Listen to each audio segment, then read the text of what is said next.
Welcome everybody to episode 123 of the You Can't Comp This NBA Trading Card Podcast. We are your hosts, Adam, Amy, and Russell Gibson. First question off the bat, where in the world are you today, Russell? Feels a bit like that video game Carmen Sandiego. Where is she? What's my clue then? What's my clue? We saw Big Ben and we had an English breakfast today. Oh, you're in London. That was probably too easy, wasn't it? That was yes. That was very much a little too easy. That's all right. Is that further away being in the UK rather than the US? I feel like slowly coming closer home. Okay, because I was going to say it feels like you're just sort of still on the opposite side of the world, quite literally. Yeah, but actually, and the time difference is getting less as we're coming this way. So then when we go to our next stop, okay, less time difference. So when we finally get home, it's only 3 hours. So we're sort of doing the hard work before we get home. So. I like that. It's yeah, good work, good planning. Been an amazing trip. Awesome. Enough about my travel details. We need to talk about basketball cards because there's been some one or two things happening. News. A few things. Yeah. Some amazing news. I think we've touched on it already, so it's not like our listeners are going to be, completely blown away or shocked by this, but it is now official. LeBron has signed with Fanatics, so. Yeah, this is big. I mean, there's no other way to describe it rather than this is big. So LeBron's is officially signed. Well, we go to the tweet that you shared because it's from your friend Eric Whiteback, the collectibles guru. Breaking LeBron James has officially signed an exclusive multi-year deal with Fanatics Collectibles and Topps. Previously had an exclusive deal with Upper Deck, which was signed more than 20 years ago. And what's he said? Looks like we're officially going to see NBA licensed LeBron James autos. Yeah, as soon as the Panini deal expires. Thoughts? I think, without going too nerdy into this, but he uses all capitals for exclusive. And I think that was the big... So look, this for me is not so much breaking news. Like, we knew that this was going to happen, right? Yeah.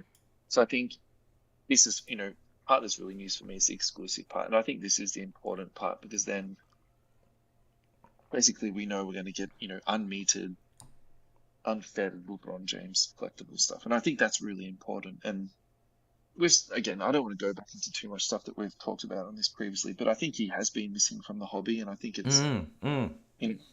I really hate all this sort of red tape stuff that happens, and at the end of the day, the hobbyists are the ones who lose out. But the other thing I think is interesting about this is the wording of it. So Fanatics Collectibles and Topps. So I think from a card perspective, that means we're going to get Topps products with him in it. That's correct. That's beautiful.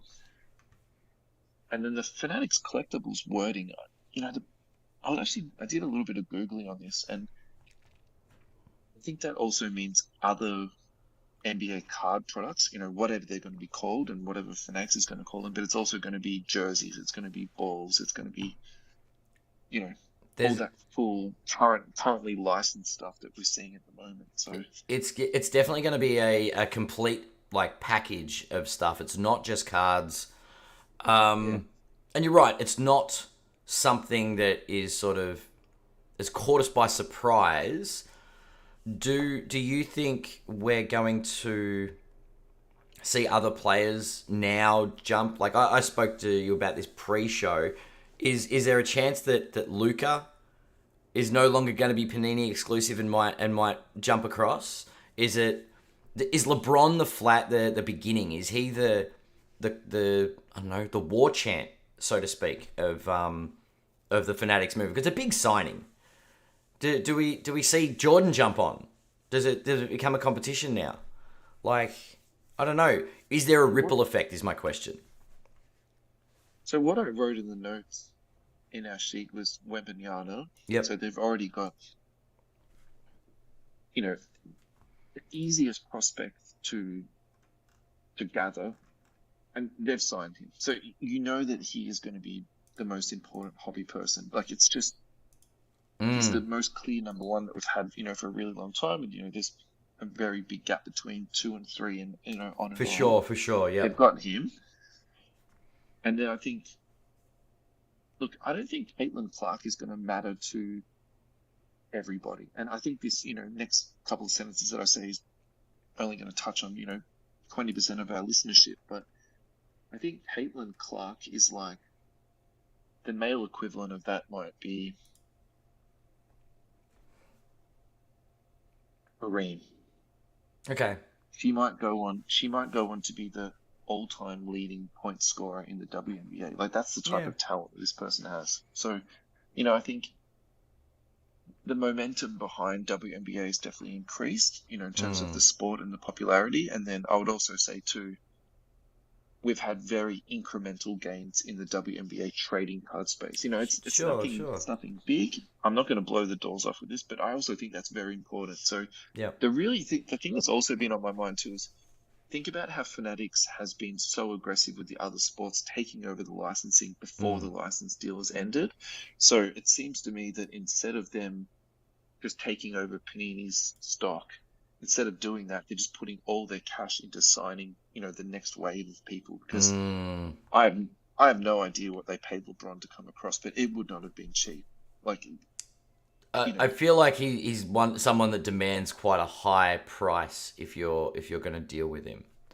And you touched on Jordan before, and this is why I don't think Jordan will come across. I don't think a company can afford to pay Jordan to do this stuff, because you think about it, right? Upper Deck's been paying him for the last 20 years to do nothing. Can I get my conspiracy hat on? Oh, mate, because we know LeBron and Jordan are both we'll call them businessmen behind off the court. Is the word ownership up for grabs? Do you think LeBron there's part of the deal that allows, like, it's not just an upfront amount of money, that there's something else that like, if I want a Jordan on board, I wouldn't be offering him just a price or like, do you know what I mean? Like, I feel like there's a chance that it's like you get a piece of the pie if you jump on board, and there's not many players in the world that I think would be offered such a thing.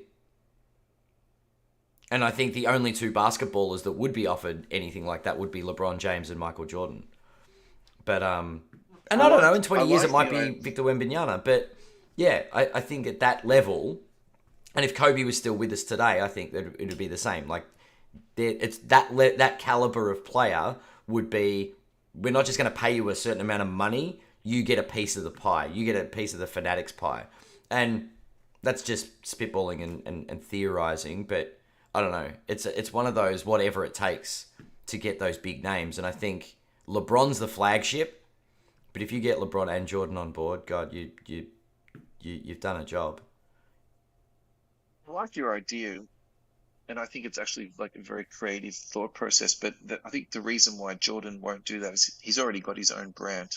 Like, he is his own brand. Yeah, you're right. Right, the Jordan, with the Nike. Jordan brand. And the other thing too is, he just made $2.25 billion off selling the Hornets. So, has he put a submission in for pocket change?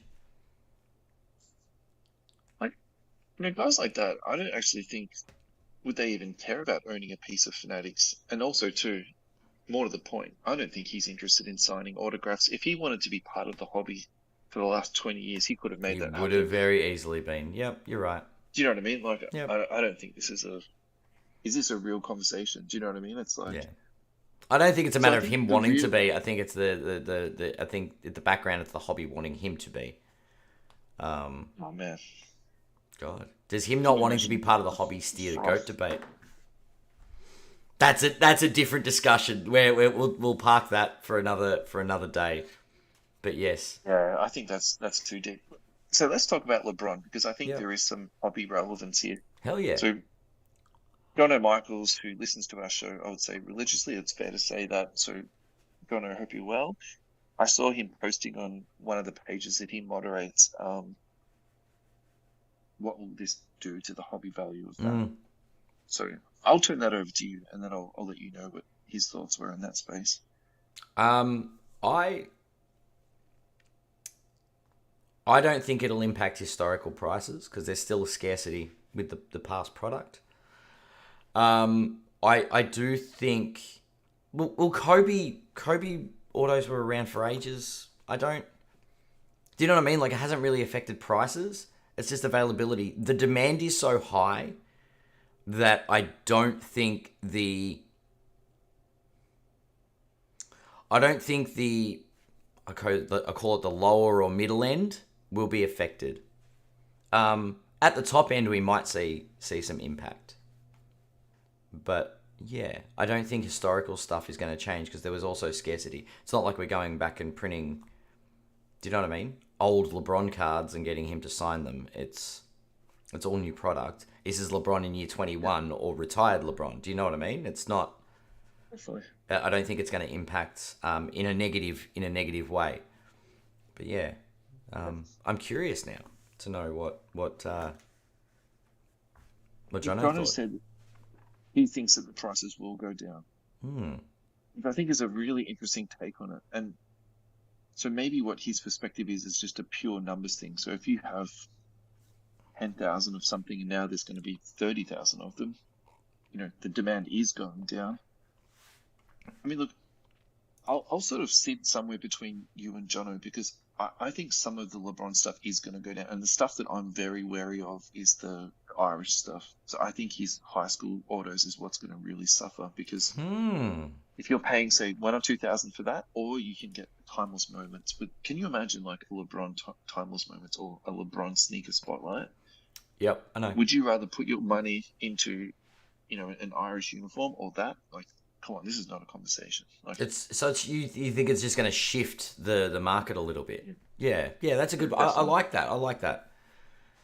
And then you're talking about the scarcity of that old stuff. Like, you can't tell me a dual signed LeBron and Jordan patch autograph is going to go down. Like, that's not going to go down at That's all. The yeah. only the only other place where I just want to sit in the middle ground here a little bit more is that the projections from Fanatics is that they're going to grow the hobby exponentially, and they're going to be putting basketball cards into NBA arenas. They're going to be putting Mm. them into targets the same way that they're putting out Pokemon, so that the demand for the cards, the exposure for the cards, all this stuff, and it's going to be that Yeah. trickle-on effect. Yeah. For sure. You know the other, the other thing that's really been on my mind since I've been traveling is how much advertising for gambling that there is in America, and even so in London, right? Yeah. But Yeah. just like hear me out for two seconds with this. Mm. Fanatics is also now running a gambling thing.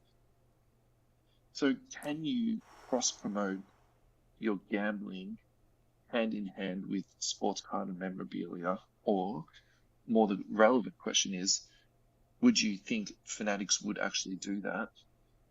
And in my heart of hearts, the answer is yes. Of course they would. If they're going to make Of money off course they something, will. yeah, It's the question. The question that comes up for me is it ethical to do so? Um, I think the ethical conversation is like that's that's the too. same thing what you said before. It's a thing for another show, right? And I, Yeah. I think we don't like really touch on that. But I think what the really important thing is, and this is what the criticism of Panini is, they actually had a lot of success, but they didn't do any marketing. And this is where Mm, Fanatics can, potentially improve the demand for cards. They'll market it, they'll, sure. create all this Yeah. Look, I think enthusiasm. fanatics are going to be great for the hobby, and I love the idea of being able to go to a local like a sports shop in a shopping center or like looking at a pair of kicks and then being like, oh, there are signed balls in here and there's a few autographed Yeah. jerseys and oh, Yeah. okay, I'm gonna get a box of whatever. Like I'm gonna pick up a So I don't, packs. Yeah, it's great. yeah, exactly. I don't think that means LeBron orders are going to go down, and that's where I'm heading with this. I think if you're telling me that more LeBron autos is going to make it go down, okay, yeah, that's fine. But that's I don't think that's looking at the whole picture of what's going to be happening here. I So think there will look, be, overall, yeah, there will be times where it dips because people will think there's too much of it available, and then people will realize that the old stuff has a limited quantity. There was a huge gap, and then the new stuff will have a level of demand that is already in excess.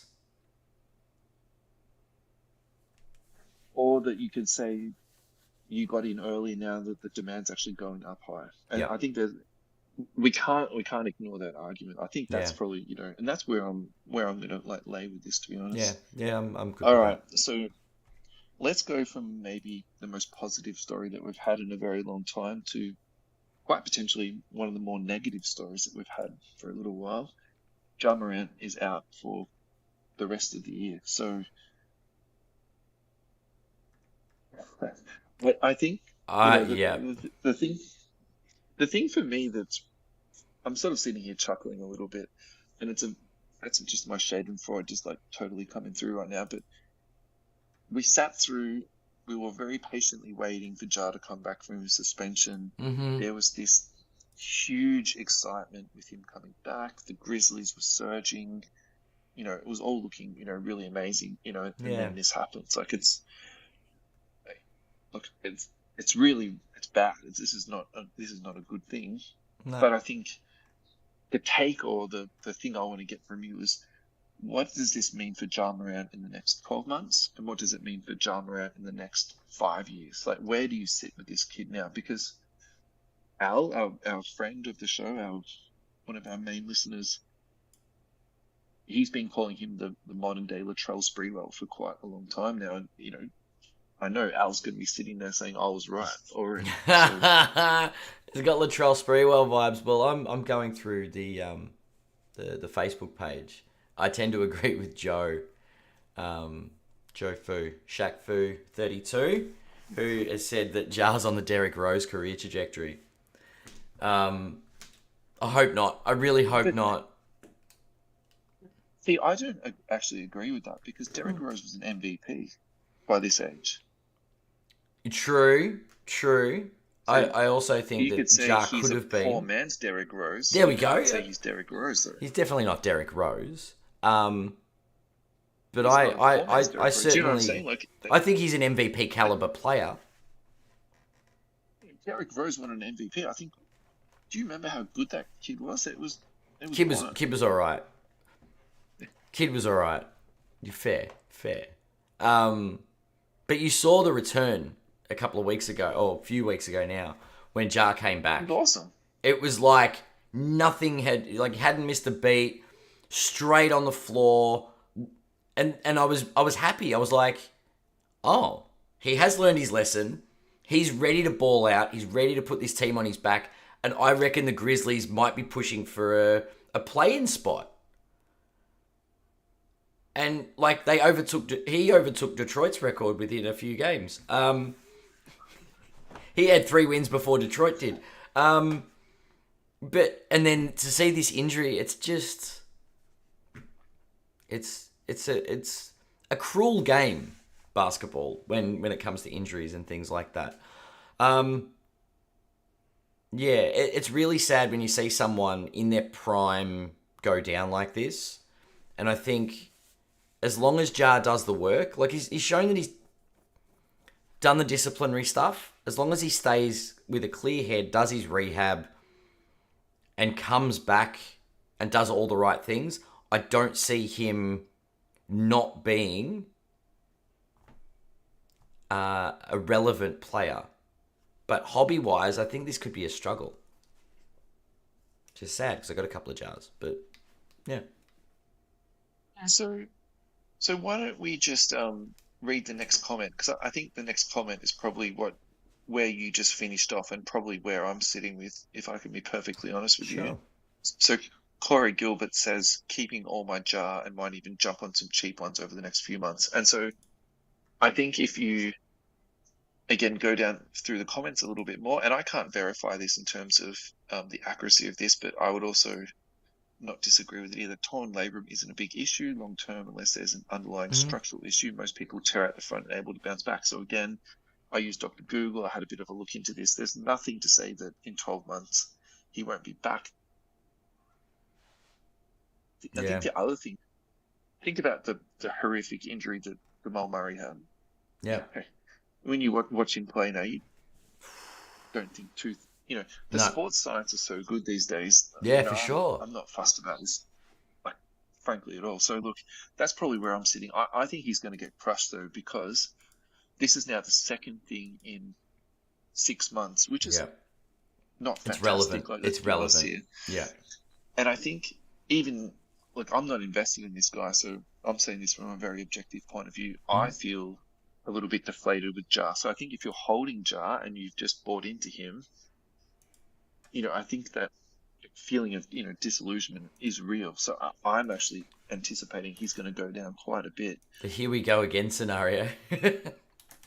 Yeah, 100%. Yeah, and that's Yeah. exactly what it is. So look, the card ladder statistics don't reflect that at all. So all of his growth, apart from 6 months, so in the last 3 months he's up 5%. In the last month he's up 6%, and in the last 2 weeks he's up 5%. But I would hazard a guess if we come back and look at this in another month, he's going to be down quite a bit. So this is the next part of the conversation, right? So Jar at the moment is currently sitting at 480. Yeah. Cade Cunningham's sitting at 310. Tyrese Halliburton's sitting at 496. And then the other one I just wanted to chuck into this conversation was Zion Williamson, because we haven't checked in on him for quite a while. And he's actually playing pretty decent basketball. He's sitting at 295 at the moment. Zion. I mean, I guess everyone's being very hesitant with Zion. Is that something that's going to happen with Jar, do you think? Well, look, I don't know what's going to happen here. I think Cade is going to strengthen up a little bit more because he's been playing, despite how badly Detroit's been playing, he's been playing well. I think Halliburton's going to get a kick out of this.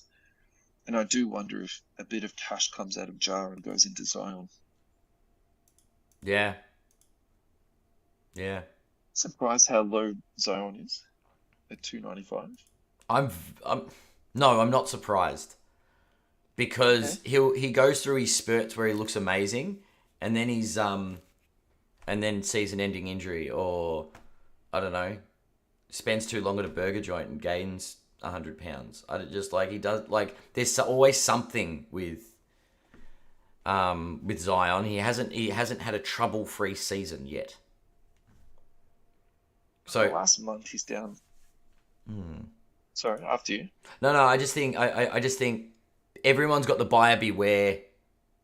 People that are buying in now, obviously there are people that lost out with the hype train because he did crash a bit, but it's all about the point in which you buy in. I just think people aren't sure where to dip their toe in yet, because historically something goes wrong with Zion, and I think Jar will have the same problem with people reinvesting down the track.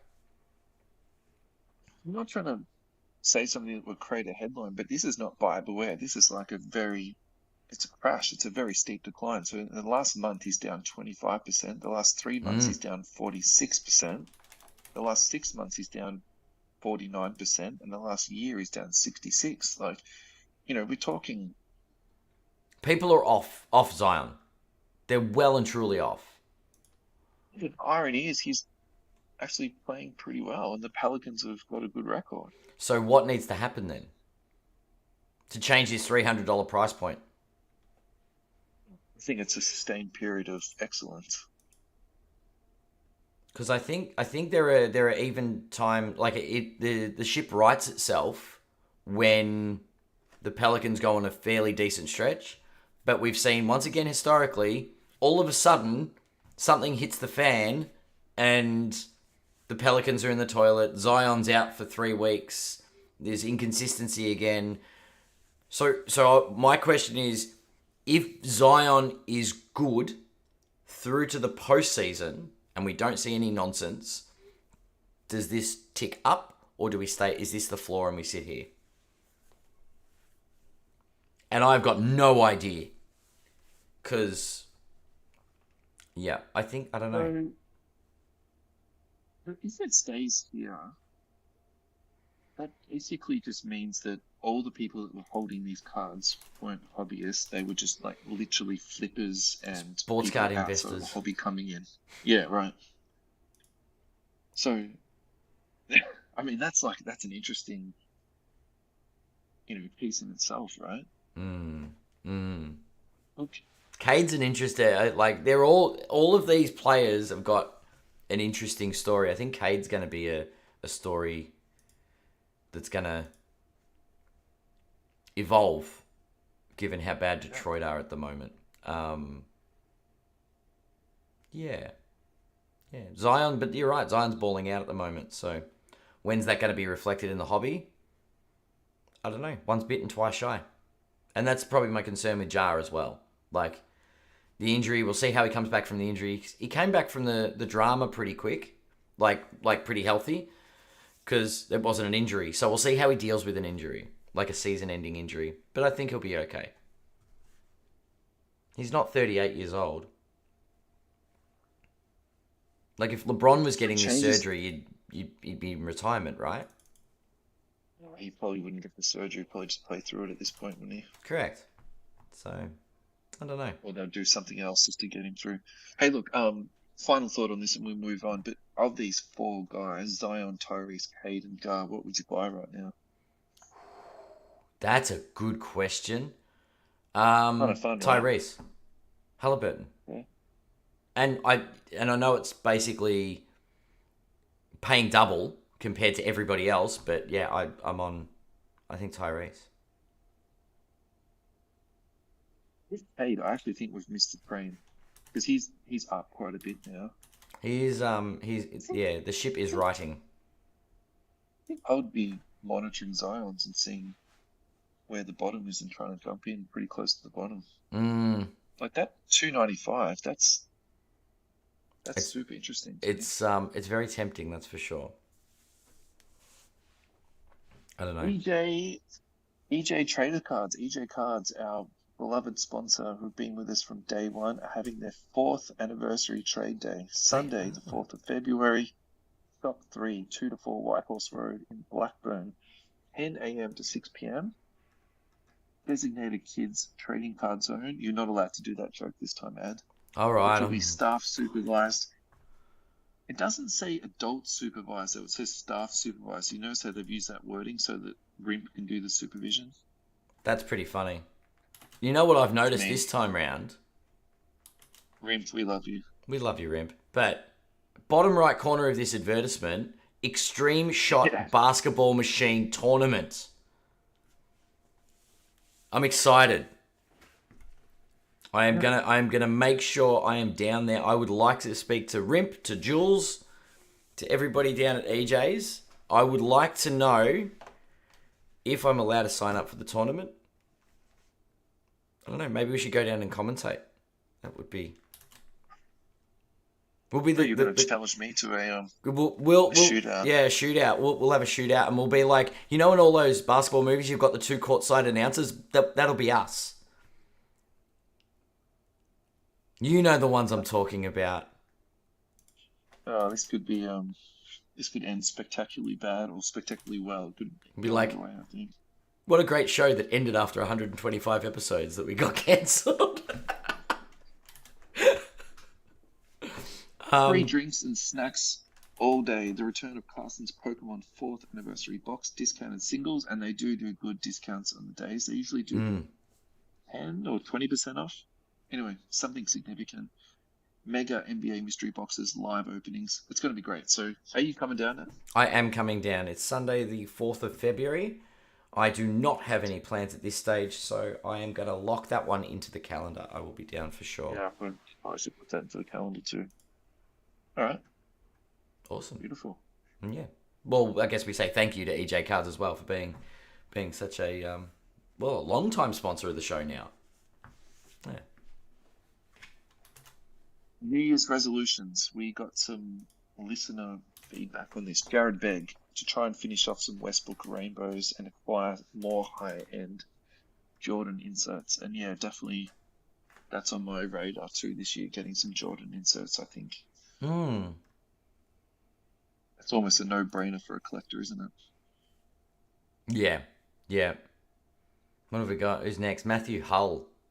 I bought all I can and need to flip what I don't want in the run to the finals. I want to maximize value. However, I want to make sure that the hobby is growing positively. So no caving to lowball offers like I did last year. I also just want more Tatums, to be honest.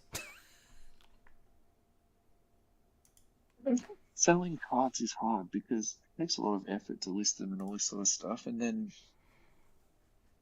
particularly when the market has been a bit fickle, it does feel like you are caving sometimes. But I wonder if in the last 12 months, just getting a sale is, a sign of success, and it's as simple as that. It's definitely a difficult market at the moment. Yeah. Anthony Mill, for me, it's upgrading to a higher grade as possible and stop overbuying. Yeah, I think the overbuying thing is a real thing. Wish the hobby all the best in the future and hope it continues to grow value and younger generations get involved like us in the right way for the love of the hobby. Last but hope it stops. Is window shoppers only post what you're looking for when you can afford to buy? No disrespect, just stop the time wasting.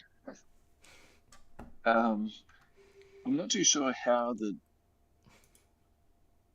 I feel like that's someone else's New Year's resolution, not yours, though. Do you know? Yeah, exactly.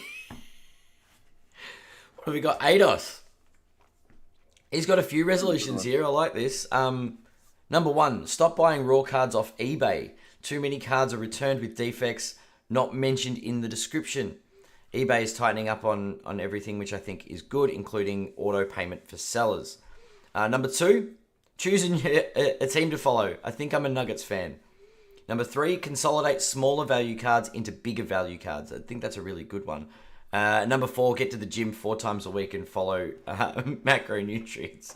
All right, number 4 might be a bit... Let's just cross it off the list straight away. Colin, Yep. We know he's not going to be doing that. Yeah.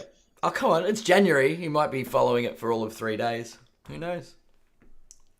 Just think that he became a Nuggets fan sort of 2 years too late. I feel like might I feel win like another he stepped championship. onto the bandwagon kind of thing. Yeah, but the train's already left the station, though, I think, for that. It's true. Well, maybe that'll be why. Like, he won't have to get to the gym 4 times. He's too busy chasing the bandwagon, the Nuggets bandwagon, to try and get on board. Train. Yeah. So, the consolidate smaller value cards into big ones, that's like a no-brainer. And I think if that's what you enjoy and that's what you want to do, perfect, that's fine. Yeah. This number 1, though, I'm going to push back on this, though, because we've actually really made an effort to go to card stores in the US, Yeah. and it has blown my mind how few cards are available to purchase at card stores. The predominant thing that card stores sell is sealed product, some memorabilia, and like repacks. And they'll sell some cards in the window, but frankly, the range isn't that great. And then I would say the overall pricing has been 50% above comps. Let's just say it like that, right? So fine. You don't want to buy off eBay. It's very difficult to buy from card stores, and not to mention inconvenient and inconsistent what you're going to get. So where are you going to go buy from? And I don't disagree with his premise of what he's saying. In fact, I would agree with it. Like, I've had some absolute stinkers in the last 12 months. More stuff coming off eBay, but like, I think that's a little bit part of the hobby, unfortunately. So where do you go? So are you saying Alt is a good thing to go to? Do you go to this Chinese eBay? Do you go to PWCC? Do you go to Goldens? I just think... Yeah. It makes it difficult. Aren't you going to have the same issue on a different platform? Yeah. I guess it's... I'm going to try and read between the lines a little bit. He said stop buying raw cards. So maybe he's looking for graded stuff. Maybe he's like, I'm sick of being disappointed by raw purchases, because it's not exactly what I envisaged, like I saw in the photo. There is a defect on the card, so it's not going to grade well. So bugger it, I'll just buy the graded card. Yeah, yes. Um, With more and more graded cards coming out, like it's not. Yeah, okay, that's yeah, fine. yeah. Maybe I took it from like a two different I point of get view. the I guess you'd call it, and they're not always just like trying to. People aren't trying to mislead. Always, I'm sure there are people in the world that are like, I hope no one notices there's a dent on the back of the card. I'm going to take it a photos in a certain way so it looks a certain way. But there are legitimate people that don't notice a defect and sell it, and then it doesn't grade well because there's a surface mark or something. But I guess raw, that's one of the terms and conditions with which you buy a raw card. Yeah, and I was just thinking then, is it also too about pack fresh? So, for example, something can be pack fresh but be PSA 6, right? It doesn't mean that you've Mm-hmm. taken the card and damaged it. You could have just literally Could be off taken it center. out of the packet, put it into a sleeve in a top loader, and put it onto eBay. Like, Yeah.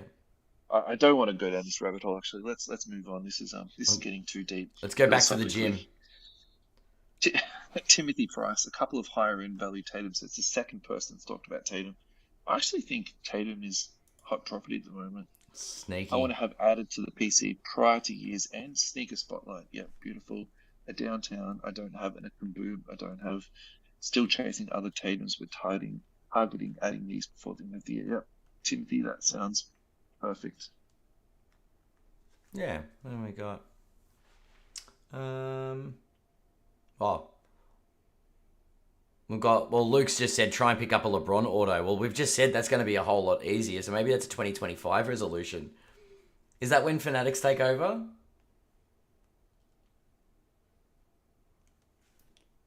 It was a 26. Might be easier to 25, 26, but please don't base your life on our what we have gambling to around say. that. Um, and Timothy Price again. Come back again. I've added a new one since listening to the show a bit earlier. Finished some old insert sets. Yeah, you can't just have all these sets sitting around half finished. It's just a bit of nonsense, isn't it, really? Com C for the win on that one. And we did inspire some set chasing and some completion Beautiful. work. Yeah. Nathan Lee Thomas to finally get a Shaq Heat uni auto. I like that, That's like all. very specific, just like our friend Shaq Fu. Travis Travis Parker. Parker, more RPAs. Yep. Yep. Beautiful. More RPAs. It's literally it sounds like it doesn't matter. We're just gonna get cards that are RPAs. If you filter down your collection to that, I think that's a great way to go. It's like I only collect yeah, that's pretty cool. It's the same philosophy, I guess, as collecting an individual player. One type of card. Continue to work on my sets and hopefully pick up some cheap jar SSPs at the end of the season. Well, Dane, Dane, I think your wishes have been granted. yeah, that's going to happen. There'll be plenty of cheap jars. There's going to be plenty of cheap jars. Oh no, you never know. It might not. The hobby behaves. People in the hobby behave very strangely. Predictable ways. Yeah. Yeah, yeah. I think there's some good resolutions there.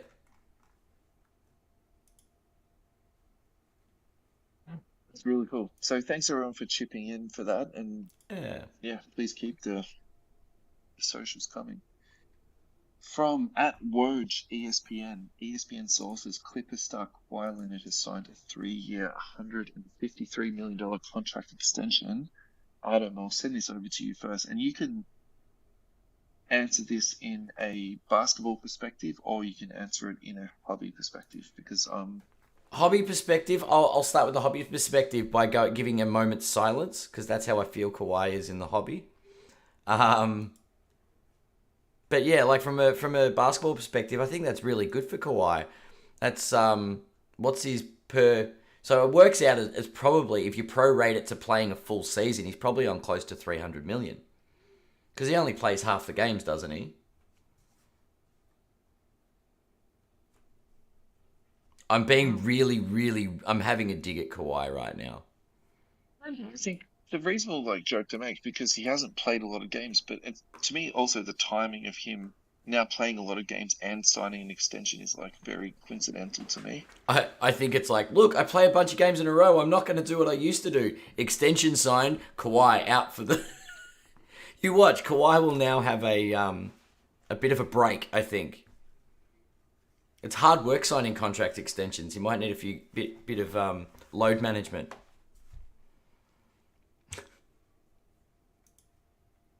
I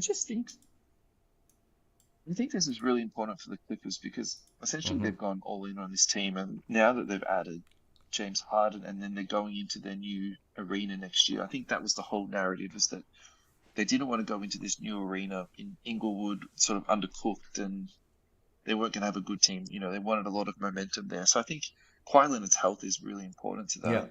Yeah, for sure.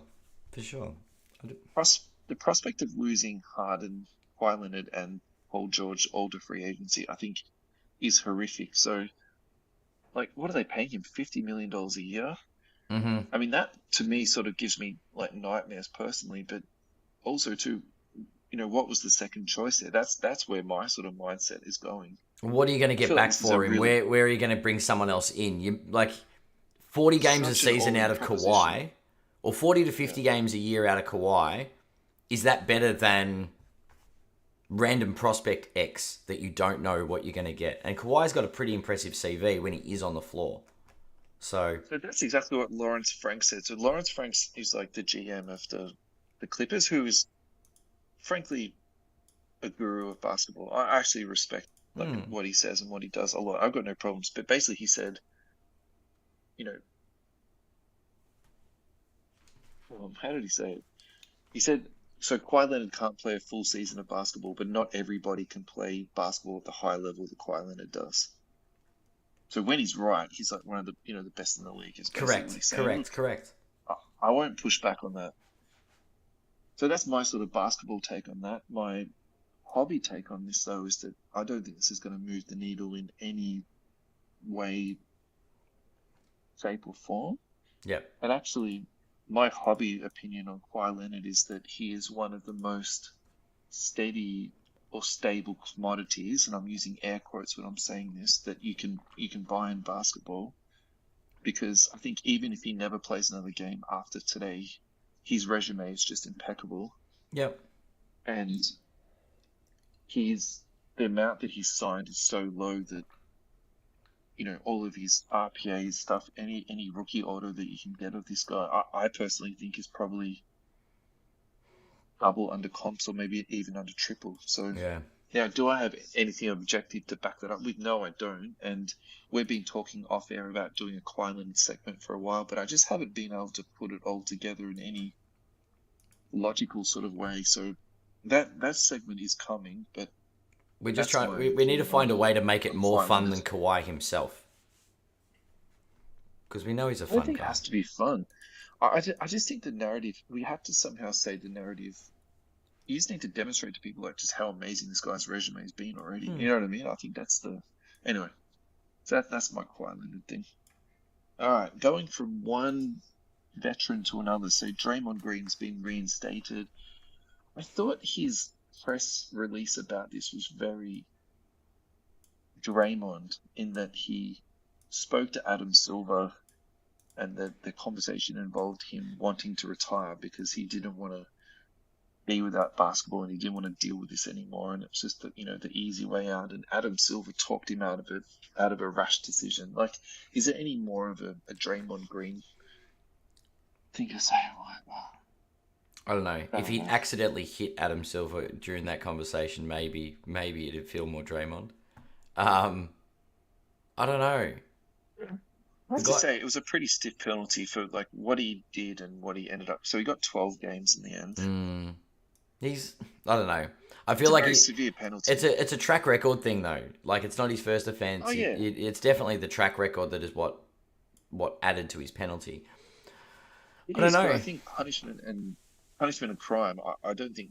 Look, Not a I'm actually match. not a Not a Draymond match. Yeah. defender. By the way, like I'm just trying to be objective about this. I actually don't think Mm. it matches, but I don't know. Yeah. I think Draymond is. Look, I think he's just struggling with what his role has become because he's not the player he used to be, and he's trying to do you think his reinvent. role has changed though, No, I or do you think he's think still the glue guy. He's still his the. athleticism? I think his athleticism is letting him down a bit. He's not defensive player of the year, Draymond Green. And when you sort of lose, he's lost a step. His frustrations are coming to the fore because that was what his identity was. Um, I don't know. I think there's still a place for him at the Warriors, but yeah, maybe this is the end of the road kind of thing. That last championship was that dynasty's swan song. I don't know. I feel like they're just the league is getting is getting better year by year, and this Warriors group they're getting a little bit older, and I think it's not. Yeah, I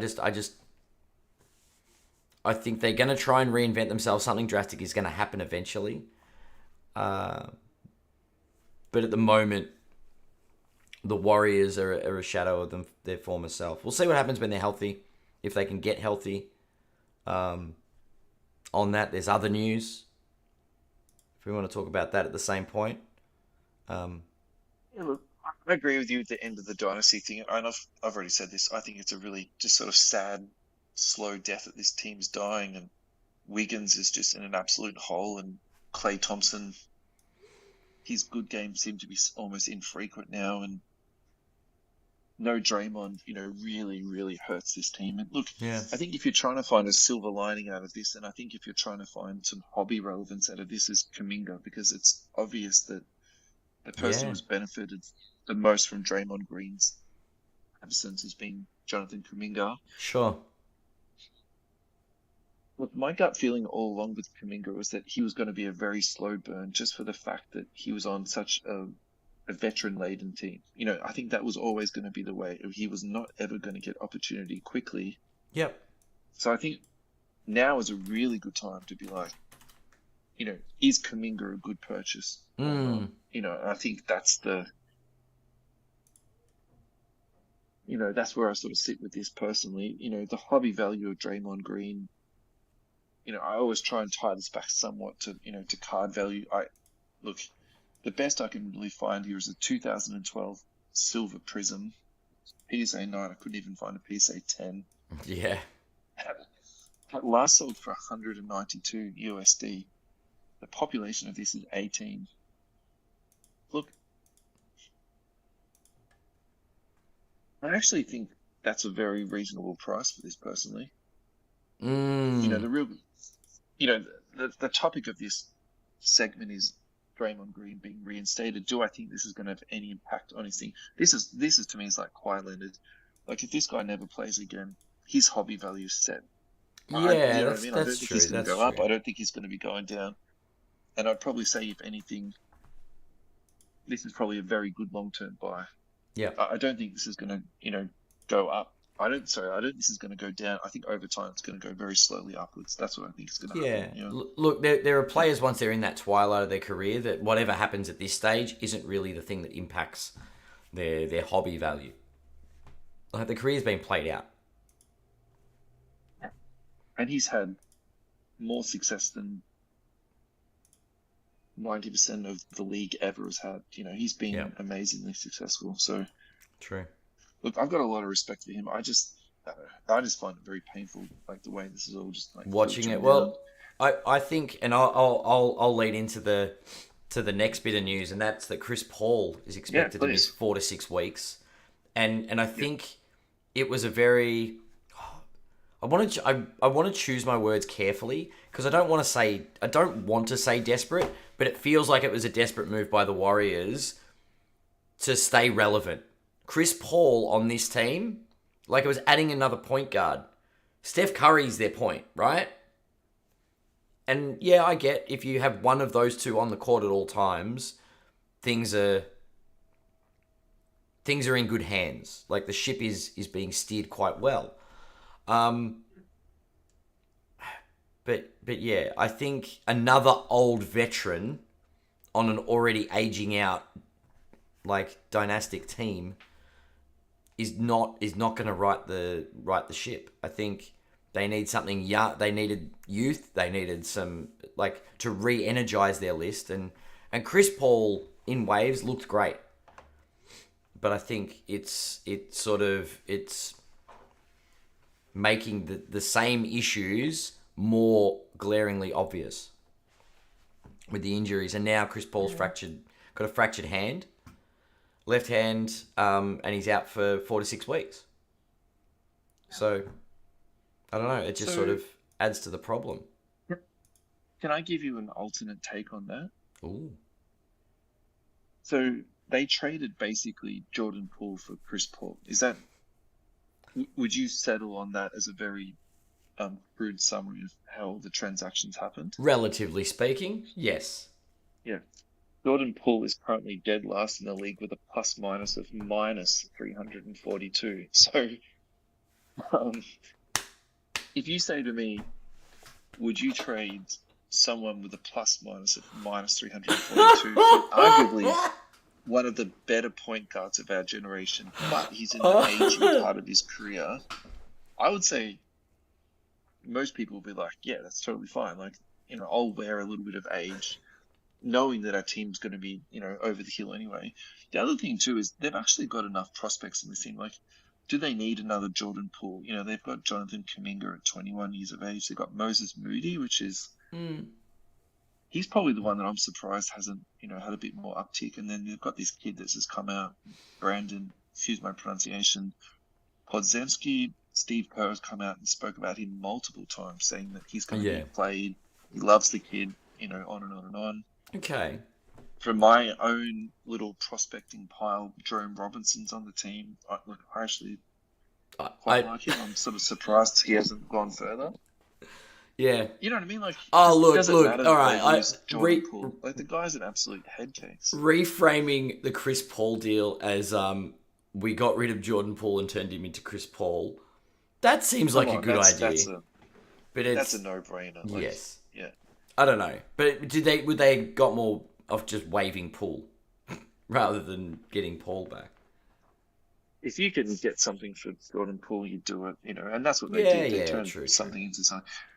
So I was actually out of as a Wizard. Actually, I'm going to do a little bit of Russell's holiday tales at the moment. So what I had been doing before games was buying last-minute tickets on SeatGeek. Nice. Because if you buy seats at tip-off, so if it tips off at 7, you buy a seat at 5 minutes to 7 or 7 o'clock. Like, people just dump their tickets and you get really good deals. So I did that on multiple games and I was doing pretty good out of it.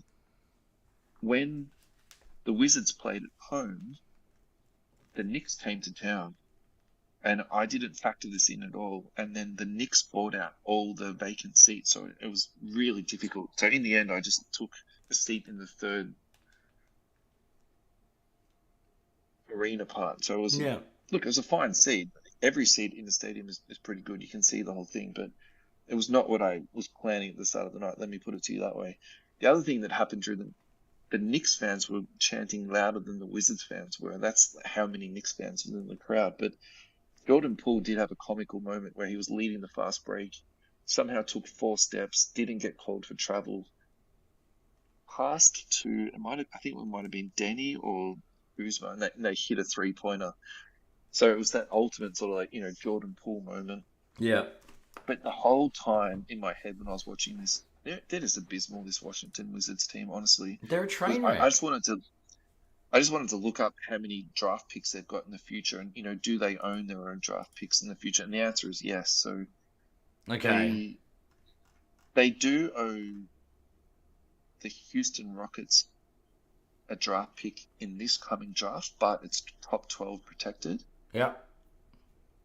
And then in 2025, it's top 10 protected. So they're not going to be good this year. That's already known. Next year, I'm assuming they're going to try and tank again. And then 2026, it's top 8 protected. So it's possible that they're mediocre in 2026 and they don't even get their draft picked. You know, like it's a real nightmare. This team, I think, is there a more tormented fan base in the league now than the Washington Wizards? That's my question to you. There's no other franchise that I would say has less upside or more downside than Washington. Yeah. Um, I don't like they're they're at rock bottom and there's no ladder. Like it's nice that they've got their picks, but there is no light at the end of the tunnel. They are stuck down the bottom of the well. Like So there's no the Wembenyana coming in the next couple of drafts by from all accounts. Do you know what I mean? the Like pick how do they situation turn isn't this as stable as around? what you would want it to be. Hmm, I don't know because imagine if they lose one of those picks or two of those they're picks in the cooked. next 3 years. Like that would just be, yeah, I don't know. They don't have assets that are worth anything to anybody else. Like Mm. yeah, I don't know. I really feel I feel for the Wizards fans. It's not good. That's for sure. It's That's not not good. good.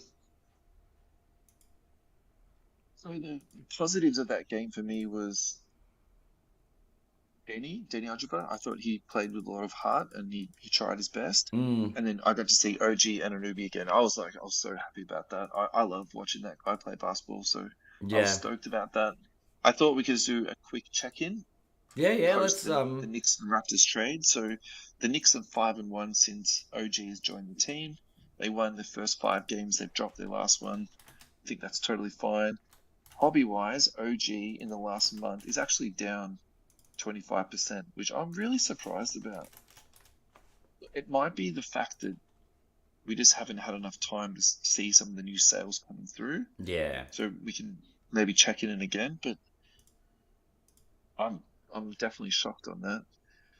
The other one I wanted to check up too because is Jalen Brunson. That's the one that I'm really interested to see how this guy's going because so the last month he's up 6%, and that's Wow. probably what I'd be expecting from this guy because I don't think he's the type of guy who's going to get that really big spike, but is he someone that is going to keep on trickling up? So he's currently sitting at 127.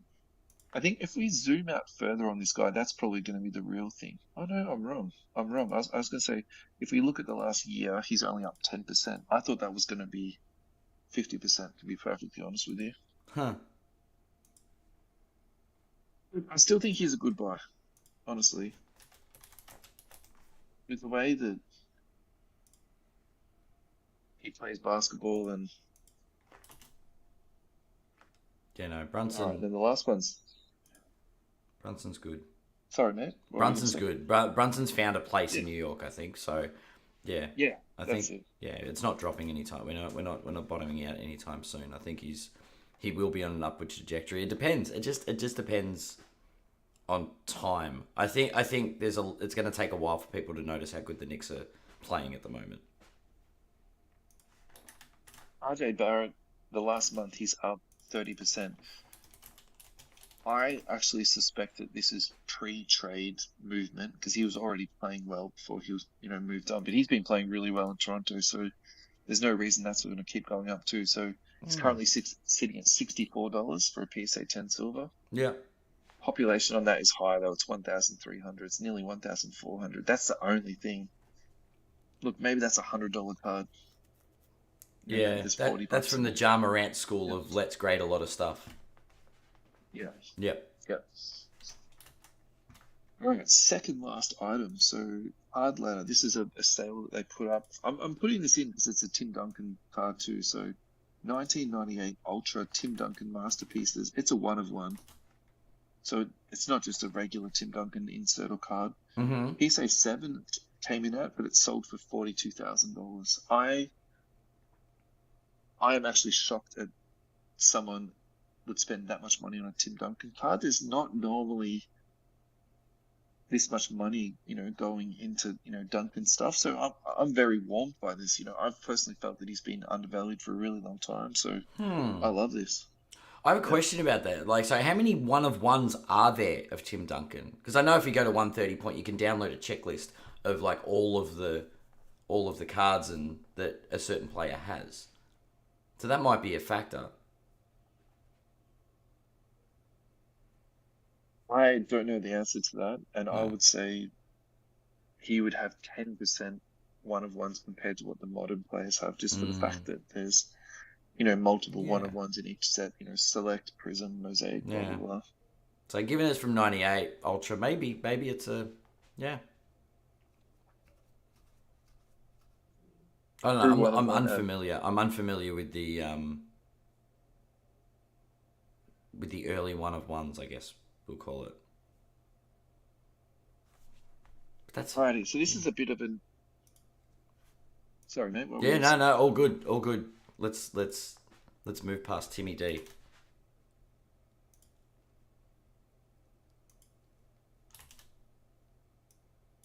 Alrighty, this is our last segment of today, and this is around eBay listings and practices around listings. So I was buying off someone who I'm very happy to purchase off, and actually I bid on his things quite a lot because he always has stuff that is A, good, and B, that I'm interested in. So I, Yep. I tend to go to his listings quite a bit. He was listing cards, however, as one of ones when they weren't one of ones.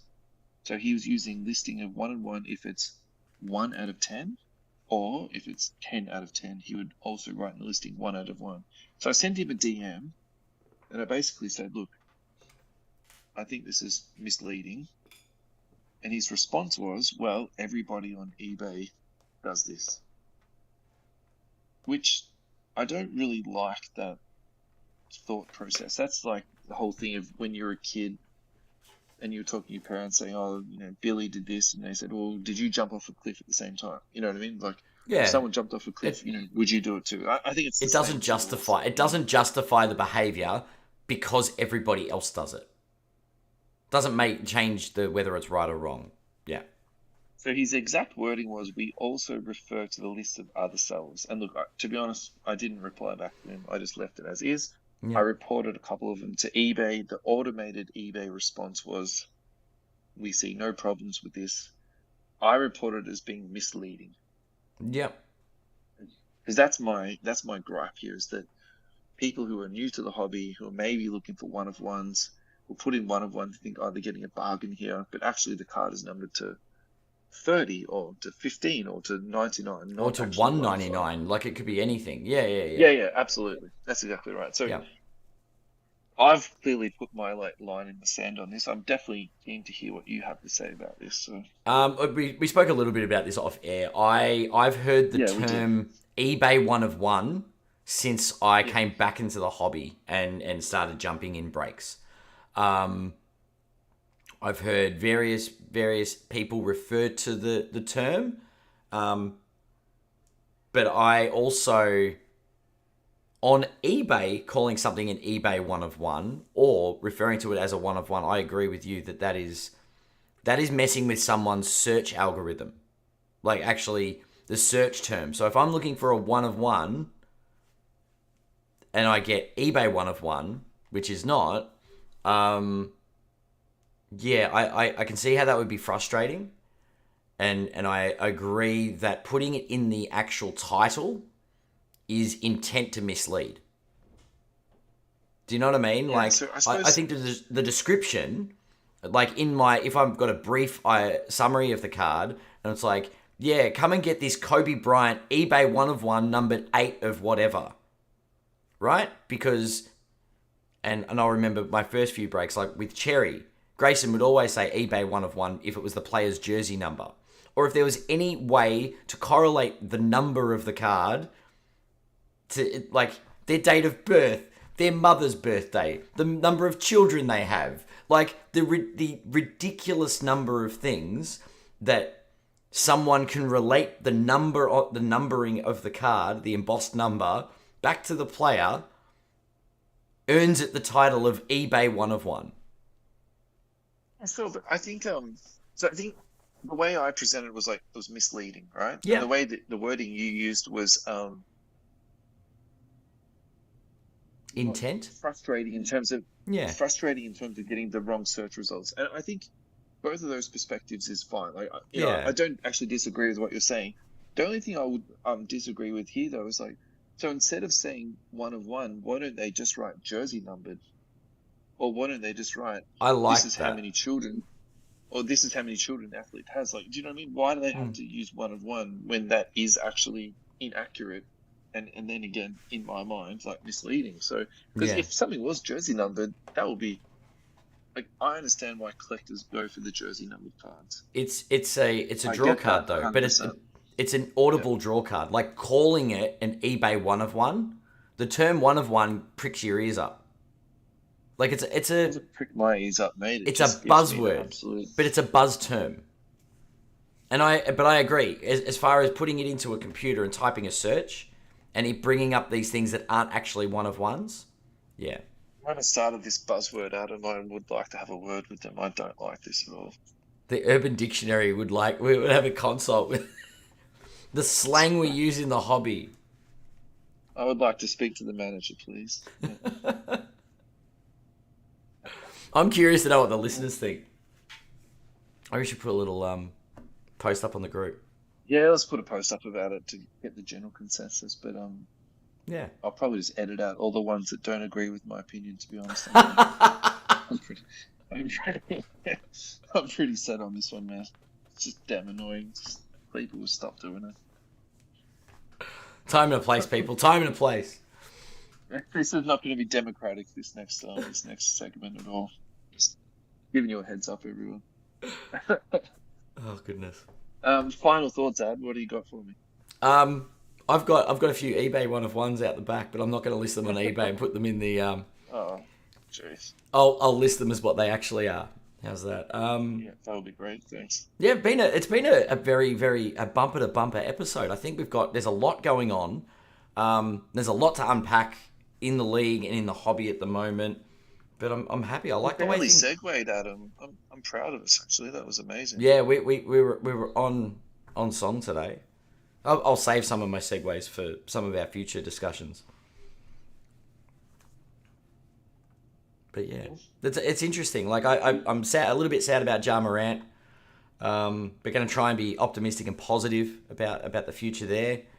It's fantastic news, and I think it's great for the hobby that LeBron is going to be signing. But it feels like by the time it starts happening, LeBron's going to be retired. So, but at least he's signing. You know what I mean? Like maybe he's planning, like while he's sitting back watching Bronny play, he's going to sign cards. I'm not mincing words here. I want a LeBron autograph, and I think this gives me an opportunity to get one. It At a opens the reasonable accessibility. price. Yeah, for sure. Yeah. Oh, Um, I'm stoked about this. yeah, goodbye to the Warriors dynasty. Yeah, yeah, and Sounded Washington, like a show recap, to be honest, Ad. and then I don't want Jordan Poole on my team ever. That's my final thoughts. Can you imagine if he got traded to the Lakers? That would be so delicious. Is that grounds for me to actually to stop following the Lakers? No. Can you imagine LeBron like holding his head, just watching Jordan Poole do Jordan Poole? I think LeBron would embrace his inner Draymond and knock him out. Anyway. But, I mean, they're friends, those two. Oh goodness. But yeah, I think it was a really good show. I had a lot of fun. Looking forward to seeing you back in Australia though. It's not far off. No, it's not far off. See you We'll at the be trade back on day. the 19th. Oh yeah, 100%. Definitely. Awesome.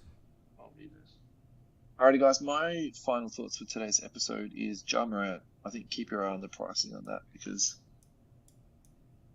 yeah, if he halves, I think that's going to be a very interesting purchase. Hmm. If that goes down to the 200-ish mark. And then the other one is Zion, isn't it? Like, that's the one that's really got me intrigued. Like, the What's the price dip that point? part is. Because you're Sitting getting at tempted at 295. Yeah, I am. Yeah. I'm not even going to lie. Yeah, Like, at what point do you just say that this is a buy? it's true. It's very true. Watch this space on Zion. Yeah, I just think that It's just such a crazy sort of 2 year period, isn't it? Where Yeah. we've gone from something being 2000. Okay, I'm making up numbers now. I'm just trying to pull up the stats as I'm. All right, so in the last 2 years, it's down 85%. So it started at 1,600. Old time data. It was a $2,000 card. That's insane. Yeah, it's down 87%. So it's sold for 2,055 at one point. That's insane. I don't know. I don't know. If it drops below 200, I think I'll buy it. I think that's my point. My price point. That's Do you where it gets think? irresistible. Yeah, I think if you're looking at those two though, with Zion and Jar, I do think Jar is maybe the less risky buy. Like Mm-hmm.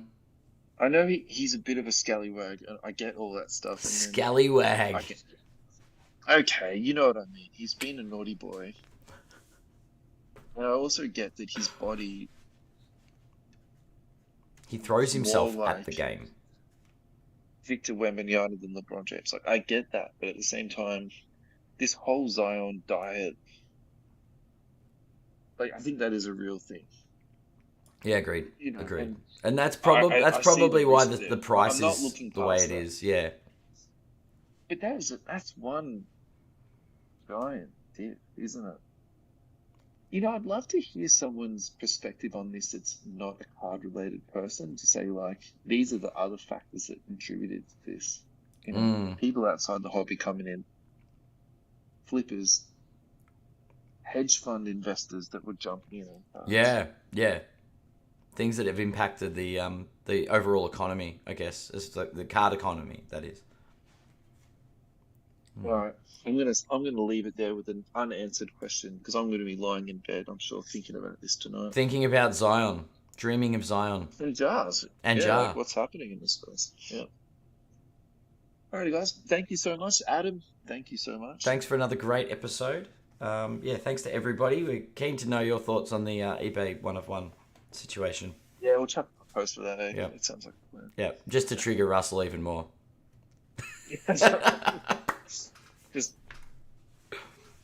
just, just troll me That's it. relentlessly. Yeah. Post, yeah.